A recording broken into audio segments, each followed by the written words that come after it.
उनके प्रथम प्रधानमंत्री से लेकर आज के प्रधानमंत्री नरेंद्र मोदी तक हर प्रधानमंत्री ने देश के लिए जो उसको समझ में आता था वो उसको बेहतर तरीके से करने की कोशिश की। नेहरू जी अंग्रेजीता थे, अंग्रेजियत में पले बढ़े थे, अंग्रेजियत में रचे बसे थे, अंग्रेजीता दिमाग से सोचते थे और उनके ऊपर जो कम्युनिस्ट आइडिया, समाजवादी आइडिया, उसका बड़ा प्रभाव था।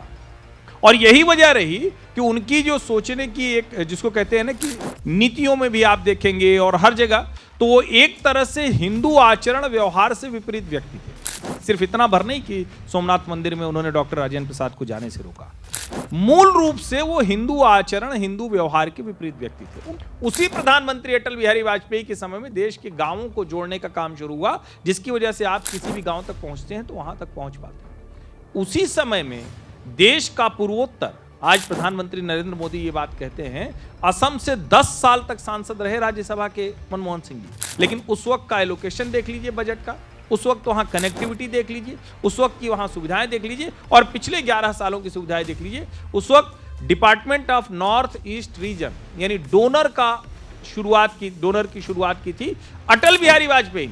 उन्होंने कहा कि पूर्वोत्तर के क्षेत्र हमसे कटे रहते हैं। अब आप जरा सोचिए, इसके बीच में एक कालखंड इंदिरा जी का, और मैं आप लोगों को कहता हूं कि जरा सोच के जाइए, इकोनॉमिक्स का मैं विद्यार्थी हूं। कहा जाता है कि इंदिरा जी ने बैंकों का क्या कर दिया, नेशनलाइजेशन, राष्ट्रीयकरण। जानते हैं क्या था वो? इसकी चर्चा मीडिया में बड़ी कम होती है। निजी लोग अपने श्रम, अपनी क्षमता, अपनी ताकत से किसी बैंक को बड़ा बनाते थे और 50 करोड़ के ऊपर की नेटवर्क होने के बाद सरकार ने उसको अधिग्रहित कर दिया। अब आप जरा सोचिए, जिस देश में श्रम का सम्मान इस तरह से होगा, यानी एक तरह से अपमान होगा, वो देश कभी आगे बढ़ सकता है क्या? संभव है क्या? उन नीतियों को ही आगे बढ़ाने का काम किया। ये तो भला हो कि पीवी नरसिम्हा राव जैसा एक नेता आता है जो दबाव की वजह से ही सही, उस वक्त की भारत की परिस्थितियों की वजह से सही, लेकिन वो उदारीकरण की तरफ ले जाता है जो मूल हिंदू विचार है। 1991 की उदारीकरण की नीति को मैं पुनः हिंदू नीति पर लौटना मानता हूं और नरसिम्हा राव वो नीति लेकर आए, लेकिन कमाल की बात है उसको लागू अटल बिहारी वाजपेयी ने किया।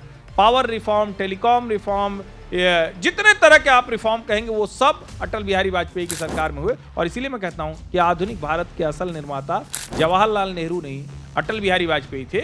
और नरेंद्र मोदी के शासनकाल ने क्या किया, स्केल और स्पीड, ट्रांसफॉर्मेशन ऑफ इंडिया कर दिया एकदम से, मतलब बदल गया। किस लेवल पर हम जा रहे हैं, आज हम जब 4th लार्जेस्ट इकोनॉमी की बात करते हैं तो हम एडवांस टेक्नोलॉजी में फर्स्ट टाइम लीडरशिप बोर्ड पर हैं।